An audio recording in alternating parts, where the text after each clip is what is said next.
I am so excited to be here with you all today. Socially distanced, no one's within, say, 10 feet of me, masked up, and with my lovely wife, Evelyn, and our two incredible boys, Christopher and Damien. I am so thrilled to announce to you all that I am running for mayor of New York City. New York City is the greatest city in the world. And ordinarily, when someone says something like that, it's like a political talking point. But in this case, it is a fact. Am I right? Yes! And it is this great city that I have had the privilege of calling home for the last 25 years. I arrived here, I was just showing someone the building that I lived in when I first moved into the city in 1996, fresh out of college, on 118th in Amsterdam, not that far from where we are right now. And I remember when I moved here, I felt like I was joining the center of the world. My life's defining moments all happened right here. I got to go crazy in the garden for Larry Johnson's 4-point play. I walked north away from the towers on 9/11 like so many of us. My two amazing sons were born in St. Luke's, but that was a little bit after I had my first date with Evelyn, which is on Amy's Bread on 9th Avenue. You ordinarily have to have that first date before you end up a parent. But the kids were born a few blocks north at St. Luke's Roosevelt Hospital, one of them during Hurricane Sandy. You all remember Hurricane Sandy. There were refugees from other hospitals that night because other hospitals were losing power while St. Luke's stayed open. I worked with friends and colleagues for years to create startups right here in New York. I was fortunate enough to build and lead one of the top education companies in the country. That is the kind of thing that New York City makes possible. I founded the nonprofit Venture for America, which sought to help other communities achieve some of the economic dynamism that New York has enjoyed these past years. And most recently, I launched a presidential campaign that not too many people were calling for before it happened, but turned into a movement with millions of Americans rallying around universal basic income and a new economy that works for us, the people. That campaign, too, was made possible by the support I received right here in New York. That's right. So it is here in New York City that my passion for uplifting people, for wanting to move our country forward, got started. And now that we are facing this historic crisis, I am aiming to unleash and channel that energy for a human-centered economy right here in New York, my home. I'm running for mayor for a very simple reason. I see a crisis and believe that I can help. Over 25,000 New Yorkers and counting have died from COVID. 500,000 at least have been infected. Elmhurst and Brooklyn Hospital were early national symbols of how serious this pandemic was going to be for millions around the country. 1 million New Yorkers are out of work, with a city unemployment rate double the national average. Whole sectors of the economy shut down. Hotels, restaurants, bars, clubs, Broadway, museums, galleries, all closed. The fears for our future that caused me to run for president have accelerated since this pandemic started. And these numbers don't even reflect how much worse Black and brown New Yorkers have been hit by this virus and its economic impact. The inhumane economy that we have all been struggling to survive in has become more punishing during the pandemic. The problems of poverty and economic insecurity that we have faced for decades have now been strengthened and magnified. And New York City has become the front line for our nation's struggles. We need bold ideas and a fresh approach to revive our city. Yes. We need to look forward and adapt to the economic challenges of today and the future. Yes. We also need a city government focused on competence and delivering for our people every day. Yes. It's a massive operation that requires a constant focus on management, on measurement, and results. So we need to break away from the politics of old, you know what I'm talking about, where we are fighting over who is to blame and who failed to deliver, when in reality the people have been losing and it is tearing our city apart. We need to rebuild New York not as it was, but as how it deserves to be. And that is my pledge to you as mayor. A positive vision for New York City and a rational, progressive plan to implement it and make it a reality. We need anti-poverty programs, and we need a fact-based government that puts results over politics. Yes. The first part is core to what I've stood for since I started in public service. We need to make New York City the COVID comeback city, but also the anti-poverty city.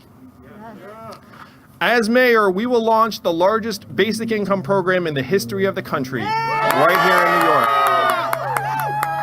We will lift hundreds of thousands of New Yorkers out of extreme poverty, putting cash relief directly into the hands of the families who desperately need help right now. This is the type of move that our city leadership must make in this pandemic. Cash relief is literally the difference between a family eating and a family going hungry. It's the difference between being homeless and having a roof over your head.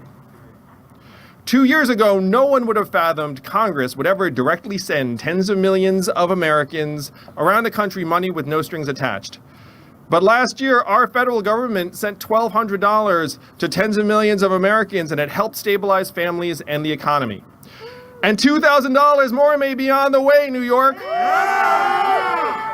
Calling for a vote on the $2,000 stimulus checks, which Joe Biden just endorsed, should be one of the first moves that new Senate Majority Leader Chuck Schumer makes. I believe that our movement, the movement we built together, spurred that cash relief. And I'm proud to make New York City the example for the rest of our nation to follow. And while cash relief is needed, an anti-poverty mayor can't stop there. As mayor, we will have a COVID recovery plan that helps working people and not the stock market. We're going to reopen 15,000 businesses in NYC during my first year. As someone who ran a small business right here in New York, I know what it takes to get people back to work and businesses to reopen. Yes. We need an effective manager at the helm of the city, and I will ensure that every last New Yorker who wants to be vaccinated gets vaccinated promptly and receives the treatment they need so we can finally move beyond this virus. Our guidelines for small businesses will be clear and easy to comply with. The rug will never be pulled out from someone working to improve the city's economy or their family's way of life. We'll also launch a people's bank that makes financing and banking available to working people and small businesses across our 5 boroughs so they don't have to turn to check cashers or money lenders who charge extortionate rates. Yes. We are the world's financial capital. Does it make sense to anyone here that 12% of New Yorkers are unbanked or underbanked? That makes no sense at all, and we can change it. This is something that spoke very much to me as someone who's been in this role, but as your mayor, I pledge the city will pay its bills on time. It is ridiculous that organizations that work with the city are waiting for months for payment that is owed to them by the city. I have run an organization, and it is infuriating to work for a partner who's not paying on time. As mayor, I pledge we will reliably show our commitment to our partners and organizations here in the city and make sure they get paid within 30 days. Now, I don't know if that sounded wonky, but that sounds really important. You know what I mean? If you work at a nonprofit and you're waiting for months for payment, it's brutal. I was just in Flushing the other day, where Evelyn grew up. And it's true, anytime I say Evelyn's name, that really should evoke applause. But in Flushing, talking to business owners there, it's clear that an economic recovery for them is still a far-off dream. As mayor, we have to make that dream, we will make that dream a reality with clear, rational plans that put working New Yorkers first. And that is just the start. We need a fact-based government that can tackle multiple issues at once, because the reality is our city is facing challenges on multiple fronts. One of those challenges is reforming the criminal justice system while also bringing down crime. We cannot let another Eric Garner die at the hands of law enforcement. We can't let another Khalif Browder or Layleen Polanco needlessly languish and die in jail. We can't let New Yorkers be afraid to go in this very park because of the tragic killing of Tessa Major steps from where we are right now. Violent crime is on the rise in our city, and we need a mayor that works with our police department to keep our streets and children safe. Accountability of the NYPD means at least two things: holding them accountable when the rate of crime solved does not keep up with the rise in violent crimes, and holding them accountable when they fail to respect our civil rights, the people they are sworn to serve and protect. We have a lot of work ahead of us, but the work can't stop even in anything I've described. Our fact-based government has to tackle our mass transit mess. We need reliable subways and more space on our streets for buses and bikes. As mayor, I will regularly get around the city by subway, bus, or bike because that's the way most New Yorkers get around, and that's how I've been getting around for 25 years. I will build bus rapid transit networks like the 14th Street Busway in every borough. I will have a fully electric bus system by 2030. Andrew Yang's gonna mean electric buses. New York can move our people around in a way that's sustainable for our neighborhoods and our planet. Building this forward-thinking transit network will require municipal control of the city's subways and buses. As mayor, I will fight to get control of our subways and buses so we can control our own destiny. Corey Johnson has it right. The city needs to control its own fate, and you can't do that if you don't have control of the way people get around every single day. Now, my boys are here, and this is close to many families. We need to have better city leadership where improving our schools is concerned. Yes. My sons both go to school here in the city, one in public school, the other at a special school for children on the autism spectrum. I believe my family is a good model for the fact that every family is different, and a one-size-fits-all model will not work for many, many New Yorkers. As mayor, I'll lead us to empower the greatest teachers in the world right here in New York to use the best technology available to teach our children. And we'll get broadband access to the entire city so no one is disconnected from learning. Yes. If you're data poor in the 21st century, it's another form of poverty, and we're going to stop that form of poverty here in New York when I'm mayor. You know, I joke with folks, the only thing worse than online school is no school. That's a parent joke, I don't know. You know what I'm talking about. We have our work cut out for us. This city is overdue for bold and rational leadership that addresses homelessness, land use, public health, climate change, and more. But New Yorkers need to know that our leaders are working for us.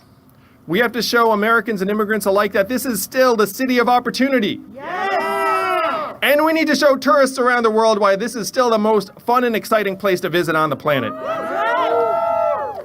Under my leadership, New York City will have a strong voice in Washington, D.C.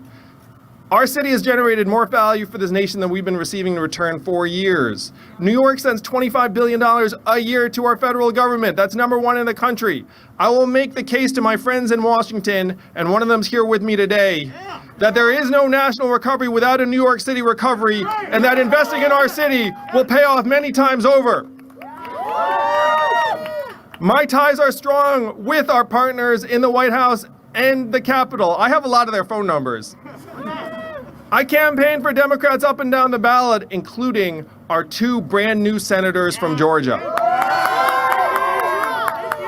John Ossoff just called me last night to thank me, and it's going to be great working with him and Reverend Warnock and new Majority Leader Chuck Schumer to get some of the bills that we know the country needs across the finish line. I'm so proud to have helped John and Reverend Warnock win. I'm also proud to call President-elect Biden, Vice President-elect Harris, and incoming Transportation Secretary Pete Buttigieg friends of mine. These relationships will pay dividends for our city when we want to get things done. I got to tell you, New York, I am excited. Are you excited?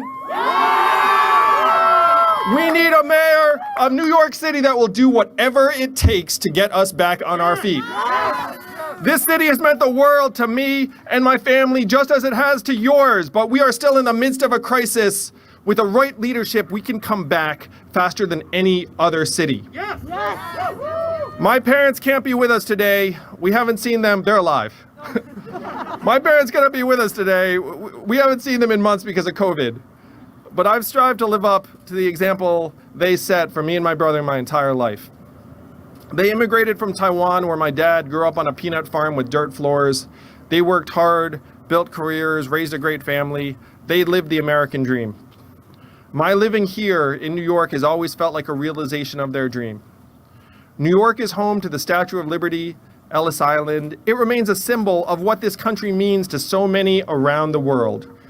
We are still that city, New York. So today, let us begin the campaign to move New York City forward. It will take all of us, and we need to do it together. In the weeks and months ahead, I will be all over the 5 boroughs. Staten Island, that means you too. I'm going to visit NYCHA homes and hear how the residents have been faring during this pandemic. I will tour hospitals and visit Rikers to better understand how we are treating the imprisoned. I'll explore the depths of our city's infrastructure. I will visit small business owners to see how we can help them reopen. I'll meet with teachers, principals, and students about how we can help your kids and mine get back on track. Yes. I'll meet with as many New Yorkers as I can. I have found that people know best how to solve their own problems, and they have a way of letting you know what we can do to help. I plan on releasing more policy proposals than any other candidate over the weeks to come. You will know exactly where I stand on the issues that matter to you and your family. And if you have ideas as to how your city can help you, we want to hear them. Together, we will bring New York City back better than ever. Thank you, New York. Let's move the city we love forward. Thank you. Thank you, New York. I love you. Thank you. And the first New Yorker I am honored to introduce as an official mayoral candidate is my friend and co-chair of my campaign, Congressman Richie Torres. I'm going to say a few words about Richie. He is a phenomenal young leader in Washington fighting for the people in his district in the Bronx that has been among the hardest hit this past year. His progressive and independent voice and character is exactly what New York City needs in its leaders right now. Richie, I'm so excited that you're here. Yes! Give it up for my friend, Richie Torres.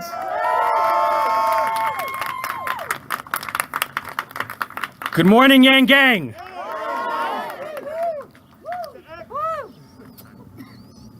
I know those in the press are especially surprised to see me.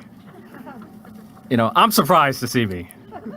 I'm a newly sworn in member of Congress, and if someone had said to me a year ago I would become a member of Congress during an infectious disease outbreak and witness a violent insurrection against the U.S. Capitol, and then vote to impeach Donald Trump, and then become the co-chair of Andrew Yang's mayoral campaign, I would have said, that's quite a bit of drama in less than 2 weeks.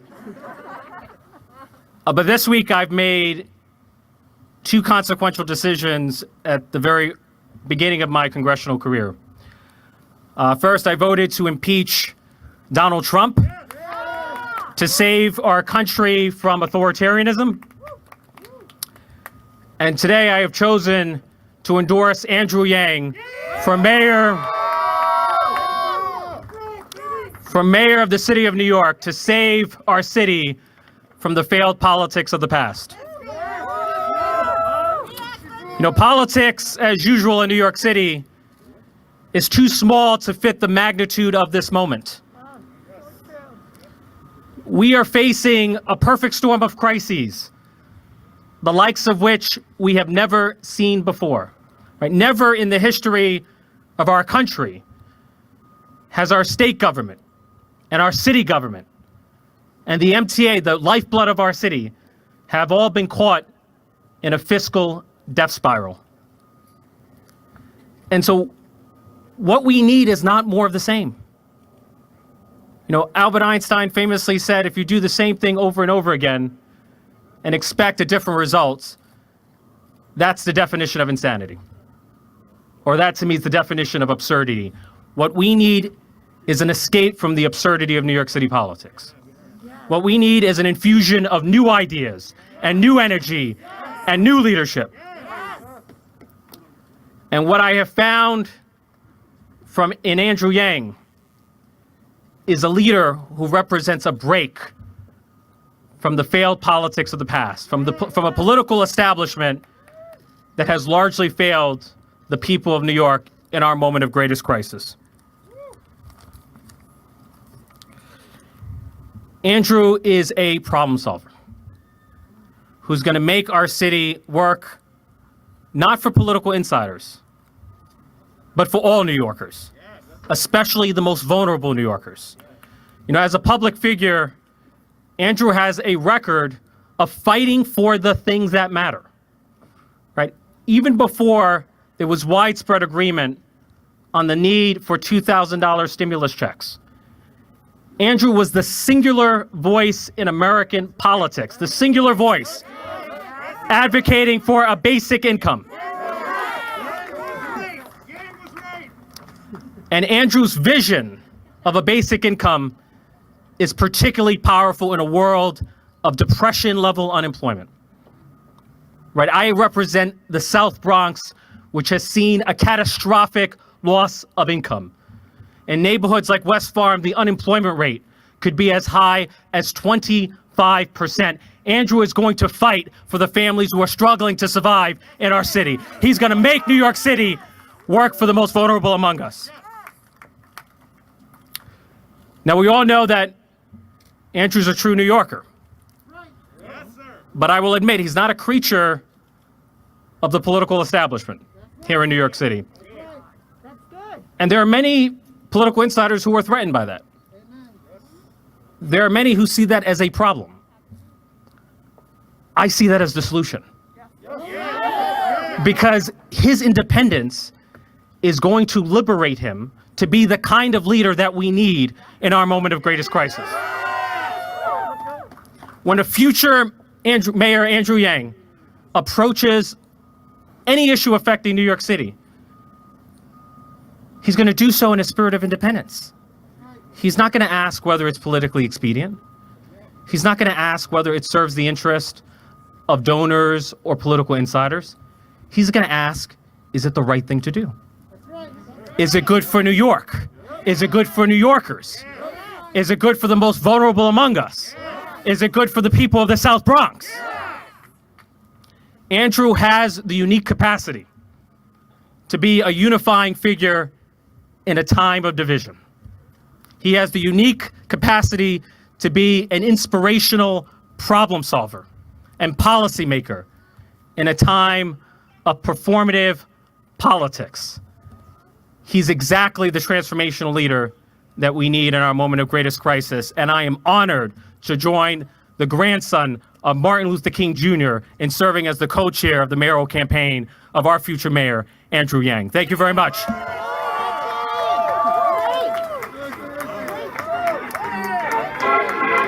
And I wish, and I wish, and I wish, and I wish, and I wish, and I wish.